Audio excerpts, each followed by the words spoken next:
Talk of Western separation arrived on the steps of the Alberta legislature. Hundreds gathered to advocate for independence. Yeah, I think it's a good idea. I think it's economically good.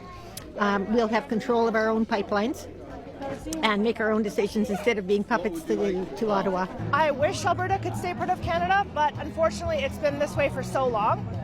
Nothing's going to change. And especially with Carney, it's going to get a lot worse. If we did become Americans, maybe we might be better off. This is what greets drivers on Highway 2 near Bowden, a billboard promoting Alberta joining the United States. Western provinces just went all in on statehood, and I honestly don't think Canada was ready for how serious this has become. What once sounded impossible is now being discussed with cold calculation by over 5 million people, and the country feels shaken in a way that I haven't seen before. The warning signs are everywhere, and if we ignore them, the consequences could be irreversible.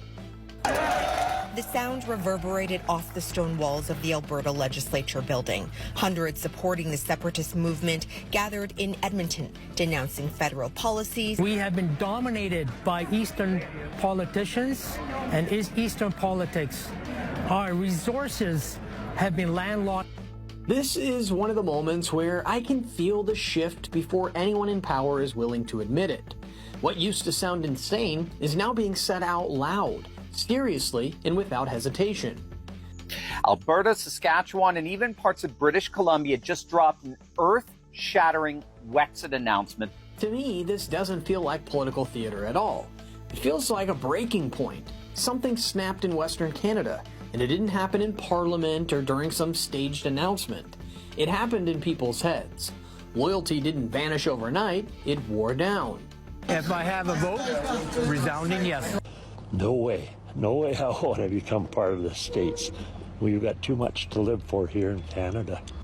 I've watched years of defending the system turn into quiet anger, and now that anger finally has a name. Statehood talk isn't a joke anymore. It's leverage.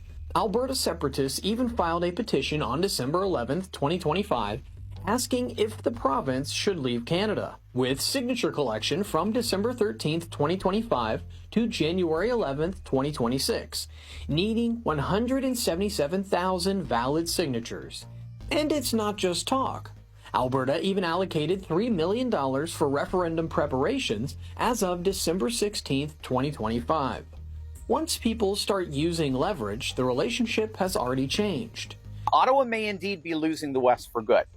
For me, the real question isn't whether this goes somewhere. It's what happens when a massive part of the country stops believing the system was ever built for them in the first place. An Angus Reid poll conducted before the election found 30% of Albertans would vote to separate from Canada if the Liberals were re-elected. This week, Premier Danielle Smith introduced legislation making it easier for voters to force a referendum. For a long time, the entire 51st state idea lived where frustrations usually go to die. The bars, the call-in radio, group chats, internet jokes. I used to hear it and think, okay, yeah, that's just some people venting. Something they say when they're fed up, but don't expect to ever be taken seriously. But that line has been crossed, and I don't think enough people understand how big that really is. You have to cause disruption, eruption, and distortion. Polls from September 2025 already showed 36% of Albertans and 34% of Saskatchewan residents favor leaving Confederation, with 79% of Albertans following discussions closely. The shift didn't happen with a bang, it happened quietly, which honestly makes it more dangerous. If we allow the process to proceed in the Forever Canada petition as it is, that a different petition will have to go through the same rigors and get those signatures that they need. I've lived in Canada and Alberta my whole life, right?